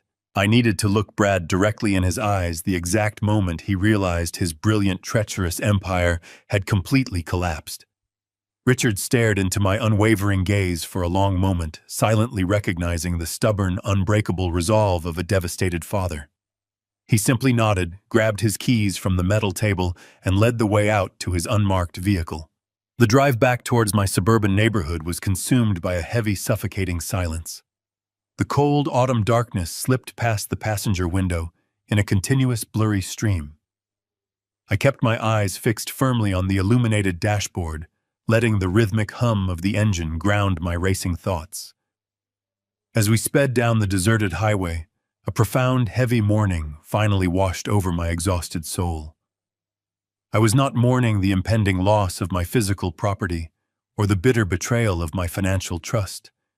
I was deeply, irrevocably mourning the tragic death of the innocent boy I had raised. I pictured a young Brad running through the summer sprinklers, his face glowing with pure, unadulterated joy. I remembered teaching him how to confidently ride his first bicycle, how to properly bait a fishing hook, and how to tie a Windsor knot before his high school graduation. I had poured every ounce of my love, my strict discipline, and my hard-earned wisdom into shaping his character. But the stark, brutal reality was that the little boy I loved no longer existed. He had been entirely consumed by his insatiable greed, completely replaced by a cold, calculating monster who viewed his own father as a disposable pawn in a violent syndicate game. The heartbreaking realization tore through my chest, but it also brought a strange, cold clarity. I was no longer fighting to desperately save my son from his terrible mistakes.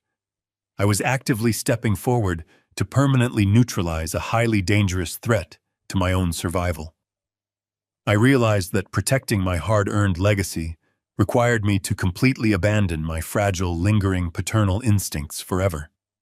I severed the deep emotional tethers that bound me to him, locking the precious, untainted memories away in a highly secure, safe corner of my mind. The man currently burying forged federal documents in my backyard was a ruthless criminal, and he absolutely needed to be brought to swift final justice tonight. Richard killed the headlights 3 blocks away from my quiet street, gliding the heavy vehicle smoothly to a silent halt near the corner of the neighborhood park. The tactical federal response was already silently forming a massive perimeter. Unmarked black vans and heavily armored tactical vehicles were strategically positioned at every possible intersection, completely sealing off all viable escape routes from my residential cul-de-sac. Heavily armed federal agents dressed in dark specialized tactical gear moved with terrifying speed and absolute silence through the shadows of the neighboring yards. Richard flashed his retired federal credentials to a perimeter guard, granting us secure access to the mobile command unit parked discreetly behind a tall line of evergreen trees. We stepped into the cramped, glowing interior of the surveillance van, surrounded by focused agents tracking the live feeds from my trail cameras. On the primary digital screen, the grim scene in my backyard was rapidly reaching its absolute climax. The massive hole in the dark earth was nearly filled. Brad stood at the edge of the muddy trench, using the flat back of his heavy steel shovel to firmly pack the damp soil over the buried forged ledgers. He was breathing heavily, his expensive suit completely ruined by the wet dirt and physical exertion. The 2 syndicate operatives had already loaded the 3 heavy duffel bags into the rear cargo hold of their idling truck. They stood near the open tailgate, their posture relaxed, believing they had successfully extracted their illicit wealth without triggering a single alarm. Sarah was standing close to Brad, her arms crossed confidently over her chest, watching him finish his dark labor. The cold wind whipped her hair across her face, but she did not flinch. She simply watched the earth swallow the final piece of their treacherous puzzle. Brad tossed his muddy shovel aside, letting it clatter loudly against the wooden fence. He wiped his dirty brow with the back of his trembling hand, turning to face his wife. He let out a long, shuddering breath, a massive wave of visible relief washing over his tense features. He offered Sarah a wide, sickeningly triumphant smile, completely convinced that he had just secured his flawless escape and successfully finalized the ultimate destruction of my life. He reached his hand out toward her, ready to celebrate their perfect crime. Suddenly, the absolute tranquil darkness of the quiet backyard was violently and permanently shattered without any prior warning. A dozen blinding high-intensity tactical federal floodlights ignited simultaneously from every single possible angle, completely illuminating the entire yard with the harsh, inescapable, brilliant brightness of a midday sun, instantly freezing the criminals in their muddy tracks. The deafening crack of a digital megaphone shattered the freezing night air. FBI, drop the shovels, put your hands in the air. The booming command echoed off the brick walls of my home, a home that was no longer mine, but one that was about to serve as the perfect stage for my son's ultimate downfall. Heavily armored tactical agents swarmed the perimeter with terrifying synchronized precision. They poured swiftly over the wooden perimeter fences and poured out from the dark side yards, their assault rifles raised and laser sights cutting sharp red lines through the muddy darkness. The 2 broad-shouldered syndicate operatives did not even attempt to put up a pointless fight. They were seasoned career criminals who immediately recognized the overwhelming disparity in tactical force. They dropped their heavy steel pickaxes into the wet grass and slowly raised their empty hands, lacing their fingers behind their heads as they dropped to their knees in the mud. They knew the drill perfectly. They accepted their capture with a cold, absolute professional resignation. They had absolutely no chance of escaping the coordinated federal strike team tonight. Brad, however, completely unraveled. The blinding glare of the tactical floodlights illuminated the absolute abject terror tearing across his face. He stumbled backward, his muddy boots slipping on the slick, torn grass near the edge of the deep trench. The heavy steel shovel slipped from his trembling grip, hitting the ground with a dull thud. His perfectly constructed facade of arrogant superiority instantly evaporated, revealing the pathetic, desperate coward hiding underneath. As the federal agents closed in, shouting continuous orders to freeze, Brad's survival instinct kicked in. It was an instinct built entirely on treachery and deflection. He threw his hands into the air and immediately began shouting frantic, hysterical lies at the approaching officers. His voice cracked with high-pitched panic as he pointed a muddy finger desperately toward the dark silhouette of my house. "Wait! You have to listen to me!" he screamed, his words tumbling out in a rapid, pathetic rush. "'Tis my dad's property. I swear to God I didn't know this was here. My dad forced us to dig it up." He was actively trying to execute his meticulously crafted fallback plan, desperately attempting to frame me right in front of the federal strike team. He frantically continued his desperate monologue, pointing down into the deep hole. "Look at the ledgers. The ledgers have his signature. He is the one running this. He is a crazy old man, and he made me do it." Every single word he screamed was a sharp, final nail in the coffin of our relationship.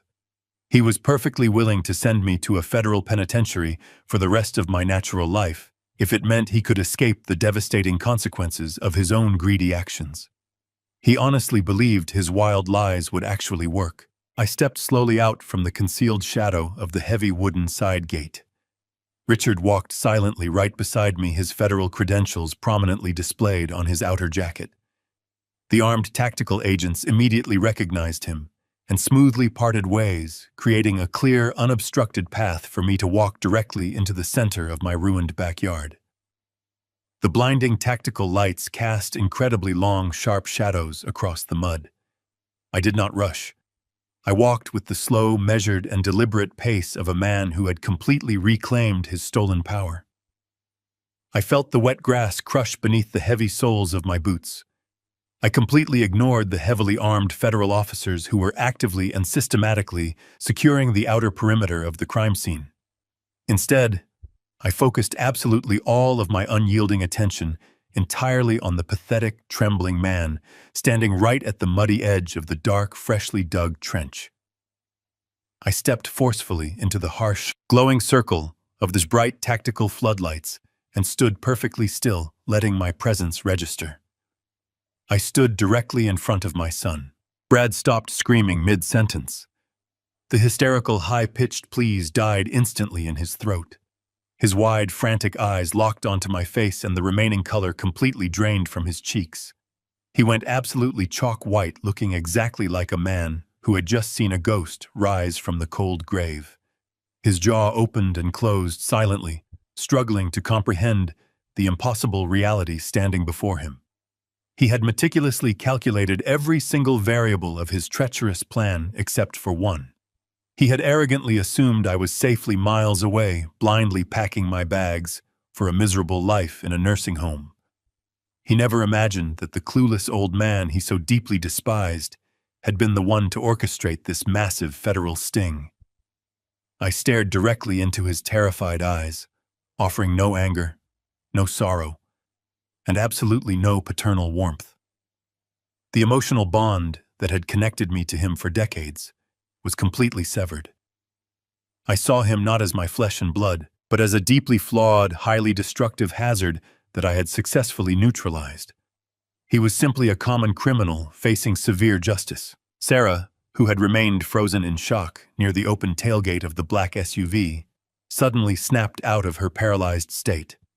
She correctly calculated that Brad's pathetic attempts at deflection had entirely failed, and her survival instincts demanded immediate flight. She spun around sharply, her heels digging deeply into the mud, and made a desperate sprinting dash toward the dark gap in the back fence. She did not even make it 5 yards. A heavily armored federal agent lunged forward with explosive speed, driving his shoulder squarely into her midsection. He tackled her forcefully into the wet grass, pinning her arms behind her back, with swift, undeniable authority. Her highly expensive clothing was instantly coated in thick, dark mud as she thrashed and screamed, spewing venomous curses at the arresting officers. The sharp metallic click of heavy steel handcuffs echoing through the night air finalized her capture. She was finally permanently detained, marking the absolute end of her vicious, highly manipulative reign. The sight of his wife being forcefully driven into the dirt completely shattered whatever fragile remnants of composure Brad still possessed. His legs buckled beneath him. He collapsed heavily down onto his knees in the cold mud, right beside the massive open trench he had dug to bury my reputation. The desperate arrogance that had fueled his entire criminal enterprise vanished, leaving behind nothing but raw, unfiltered desperation. He looked up at me from the dirt, his face streaked with tears and thick mud. The man who had just seconds ago tried to sentence me to a federal prison now switched his tactics from aggressive blame to incredibly pathetic begging. He reached his trembling hands out toward my boots, his voice breaking into a loud, miserable sob.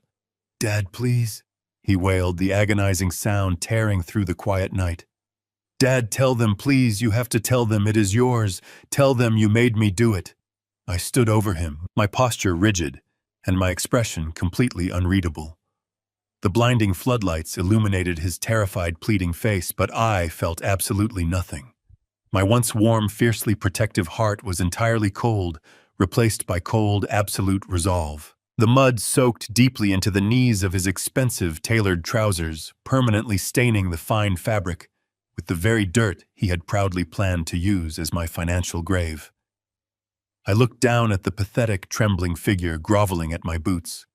The harsh, unforgiving glare of the federal tactical lights entirely stripped away every last ounce of the polished corporate executive he pretended to be revealing, only the hollow, terrified core of a desperate criminal. The heavily armed agents stood frozen in a tight, impenetrable perimeter around us, their weapons lowered safely, but their professional attention remaining absolute. The deafening silence of the freezing autumn night was broken only by the ragged, pathetic sound of my son sobbing into the damp earth. He continued to plead endlessly, his voice cracking with high-pitched desperation as he frantically searched my stoic face for a single shred of the paternal mercy he had so casually planned to exploit. He still firmly believed that he could manipulate his way out of this perfectly executed trap, that he could somehow convince the federal authorities that his elderly dependent father was the true mastermind behind the staggering mountain of illicit currency piled in the open cargo bay of their idling tactical vehicle. He was operating on pure blind panic, completely unable to comprehend the absolute totality of his sudden defeat. The silent syndicate operatives watched him with profound disgust, knowing his cowardly lies were utterly useless. I did not offer him a single word of comfort, nor did I raise my voice in anger. I slowly reached into the deep inner pocket of my insulated winter jacket. Brad's frantic pleading hitched sharply in his throat, his wide, tear-streaked eyes tracking my deliberate movement with animalistic fear. I withdrew a sleek digital tablet, the heavy glass screen cold against my calloused fingertips. I tapped the illuminated display, quickly accessing the secure, encrypted server where Richard had meticulously routed the live audio feed from the covert microphones hidden throughout the backyard canopy. I maximized the digital volume on the device, ensuring the internal speakers were pushed to their absolute physical limit. With a steady, unwavering hand, I pressed the digital play button. The crystal-clear, undeniably authentic recording of Brad's own arrogant voice instantly echoed through the quiet suburban night. The pristine audio playback captured every single treacherous syllable he had spoken just minutes prior. The federal agents, the remaining syndicate operatives, and Sarah, who was still pinned forcefully against the damp grass, listened in absolute silence as Brad's recorded voice proudly boasted about forging my signature on the criminal ledgers.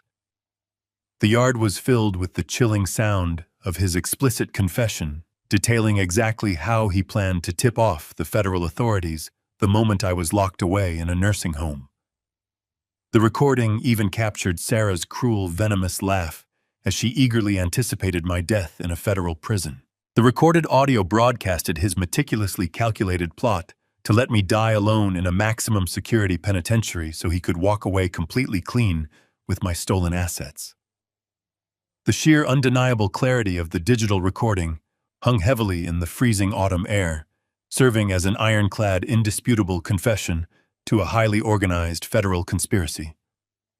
Brad remained completely paralyzed in the thick mud, his mouth hanging open, as the devastating sound of his own treacherous words washed over him. The remaining blood drained entirely from his face, leaving him looking like a hollow, broken shell. He slowly realized that his ultimate fallback plan, his cowardly attempt to frame me for his incredibly severe crimes, had been completely captured on a secure federal recording. There was absolutely no room for interpretation, no clever legal loophole for his expensive lawyers to exploit, and no possible way to shift the heavy blame onto an innocent old man. The lead federal agent, a tall, imposing man with sharp, intelligent eyes and a stern, weathered face, stepped decisively forward into the illuminated circle. He did not issue any further verbal commands or listen to any more pathetic excuses. He simply reached down, grabbed Brad roughly by the muddy collar of his ruined suit jacket, and hauled him forcefully to his feet with undeniable authority. Brad offered absolutely no physical resistance, as the powerful agent forcefully spun him around and slammed him face first against the cold, muddy side of the tactical extraction truck. The sharp, metallic ratcheting of heavy steel handcuffs clamping down tightly around Brad's wrists echoed through the yard with a satisfying, absolute finality. I watched the physical restraint being firmly applied, feeling a profound, heavy sense of closure settle deep within my chest.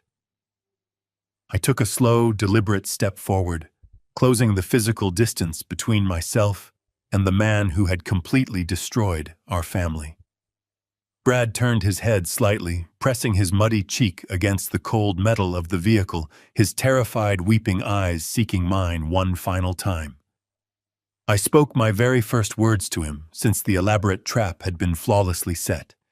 My voice was completely devoid of any emotion, delivered with the calm, measured precision of an experienced engineer, accurately diagnosing a catastrophic structural failure.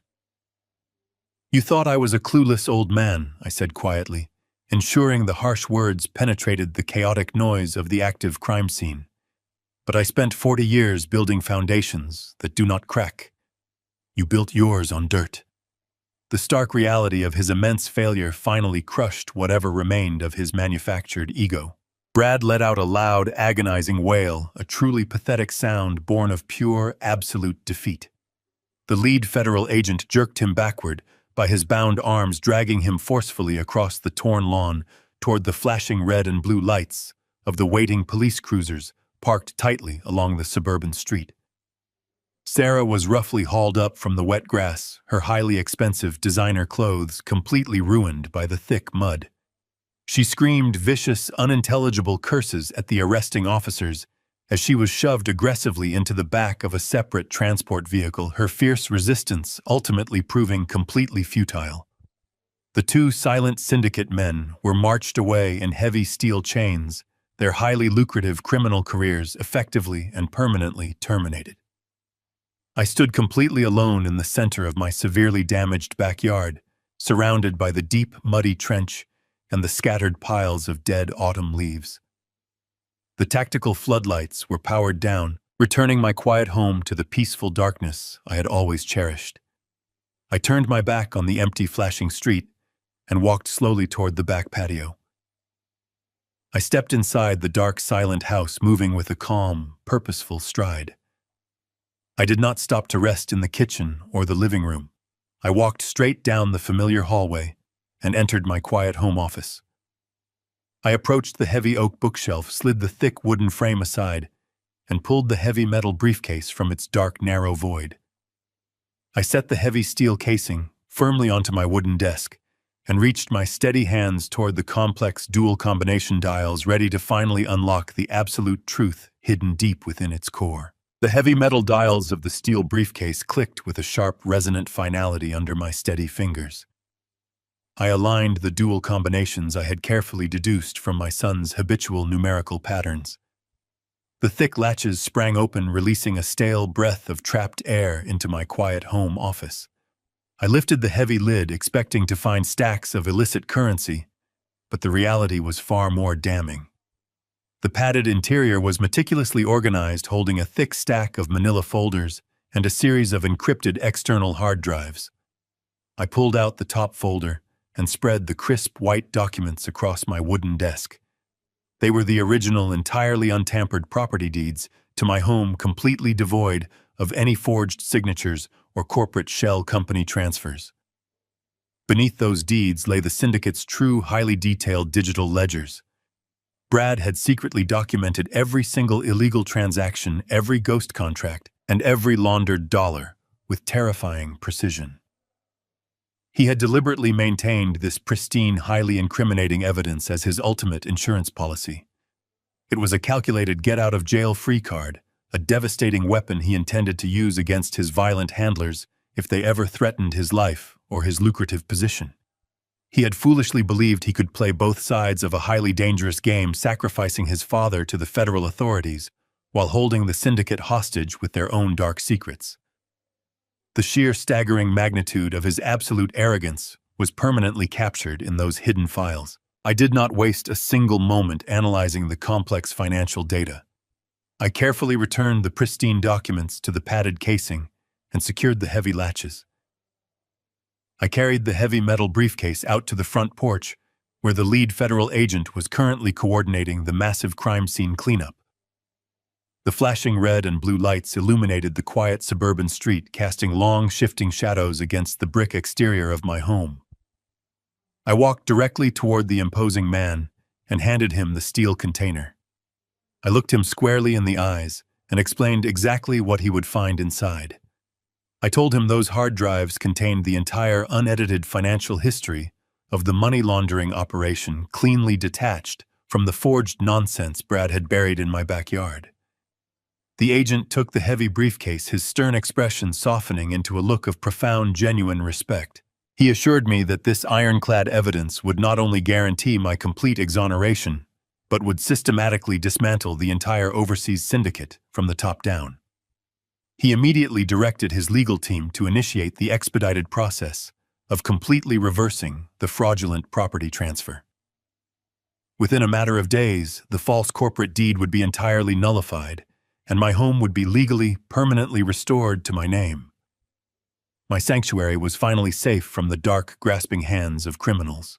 I retreated back into the quiet warmth of my house, the adrenaline that had fueled my actions for the past 24 hours finally beginning to rapidly recede. A deep, heavy exhaustion settled into my aging bones, weighing down my shoulders and stiffening my tired joints. I walked slowly through the kitchen and stepped into the small utility mudroom located near the back entrance. I sat heavily on the wooden bench and looked down at my thick leather work boots. They were heavily caked in the thick, dark mud from the desecrated trench in my backyard. The damp soil clung stubbornly to the deep rubber treads, a physical lingering reminder of the violent treachery that had just poisoned my property. I grabbed a stiff bristled brush and a damp rag, methodically scraping the thick dirt away from the worn leather. Every aggressive stroke of the brush felt incredibly therapeutic, serving as a vital, necessary physical release of the immense emotional pressure I had been suppressing. I scrubbed the tough leather until my calloused hands ached, refusing to stop, until every last trace of that tainted soil was completely eradicated from my boots. I wanted no physical remnants of their dark sins tracking through the pristine halls of my home. The methodical, repetitive motion slowly grounded my racing mind, bringing me back to the peaceful, orderly reality I had fought so fiercely to protect. As I wiped the final traces of damp earth from the clean leather, a sudden, profound realization struck me with the intense force of a physical blow. My mind drifted back to the sterile, brightly lit room at the local pharmacy, returning to the terrified, battered face of old Mr. Caldwell. I remembered his trembling, bruised hands and the absolute paralyzing fear radiating from his swollen eyes. The scattered puzzle pieces clicked together with horrifying clarity. Mr. Caldwell was not the victim of a random, unfortunate mugging. He was a tragic, desperate casualty of Brad's violent syndicate. The poor man must have somehow discovered their illicit operations, or perhaps his own quiet property had been aggressively targeted as a potential burial site before they ultimately shifted their dark focus onto me. He had recognized the imminent lethal danger surrounding my son, and despite facing severe physical retaliation, he had bravely attempted to warn me. He had risked his fragile life to deliver that frantic coded message about the soil and the clean names. A deep, powerful wave of immense gratitude washed over my soul. That brave old man had provided the crucial spark that ultimately saved my life. I immediately made a firm, unbreakable vow. First thing Monday morning, I would personally contact the hospital administration. I would anonymously pay every single cent of his mounting medical bills, ensuring he received the absolute best care available without carrying any financial burden whatsoever. The long, chaotic night eventually surrendered to the quiet, peaceful dawn. The harsh glare of the federal tactical floodlights was finally replaced by the soft, warm glow of the rising morning sun. I walked out onto my wide front porch, holding a steaming ceramic mug of strong black coffee. The crisp, clean autumn air filled my lungs, tasting sweeter and fresher than it had in months. The heavy, suffocating shadow of my son's terrible betrayal had been permanently lifted from my tired shoulders. The quiet suburban street was now a scene of orderly, satisfying justice. I stood silently on the wooden steps, wrapping both hands around the hot mug, watching two massive, heavy-duty tow trucks slowly back into my driveway. The federal agents had swiftly finalized their asset seizure protocols. I took a slow, deliberate sip of the bitter coffee, watching the thick steel chains hook securely onto the front axles of Brad's pristine black SUV and Sarah's flashy imported sedan. The powerful hydraulic winches whined loudly, dragging the expensive, ill-gotten luxury vehicles up onto the flatbed trailers. They were hauling away the hollow, fabricated symbols of a corrupt empire built entirely on lies and stolen money. I watched the trucks rumble down the street, disappearing around the corner, taking the last toxic remnants of my past away forever. My home was quiet, my honor was intact, and my foundation remained absolutely unbroken. I took a deep breath of the morning breeze, turned the handle, and walked inside. 6 months have passed since that freezing autumn night, when the flashing lights of the federal cruisers illuminated the darkest chapter of my life. The swift and absolute justice that followed was a direct testament to the irrefutable power of the pristine digital ledgers I had handed over. The federal courts moved with a terrifying, undeniable efficiency. Brad and Sarah were systematically stripped of their arrogant illusions and their stolen wealth. Faced with the staggering mountain of digital evidence and their own recorded confessions, their high-priced defense attorneys had absolutely nothing to negotiate with. The trial was incredibly brief, a sterile and clinical dismantling of their elaborate criminal enterprise. I sat in the front row of the courtroom, watching with a calm, analytical detachment as the prosecuting attorneys presented the ironclad evidence. Brad refused to look in my direction. His shoulders slumped in absolute defeat, while Sarah openly wept as her luxurious future dissolved into the grim reality of a concrete cell. The presiding federal judge showed absolutely no mercy to a son who had meticulously plotted to destroy his own father for financial gain. Brad and Sarah were both officially sentenced to 15 years in a maximum security federal penitentiary without the slightest possibility of parole. They will spend the next decade and a half locked in cold steel cells, completely isolated from the luxurious lifestyle they had treacherously attempted to steal. The massive overseas syndicate they served was entirely dismantled, their domestic operations completely shattered by the cascading federal indictments triggered by those unedited hard drives. The violent men who had carelessly treated my quiet property as a dumping ground for their dark secrets were now facing the harsh, inescapable reality of lifetime sentences. My property, once tainted by their malicious greed, was quickly and legally restored to my name. The complex federal injunctions rapidly nullified the fraudulent corporate deed Brad had so confidently orchestrated. However, walking through those empty, echoing rooms, I realized that the house was no longer a sanctuary. It was a lingering physical monument to a profound betrayal. The polished granite countertops and the heavy oak bookshelves no longer held the warmth of family memories. They only reflected the cold, calculated deception of the two people I had foolishly trusted.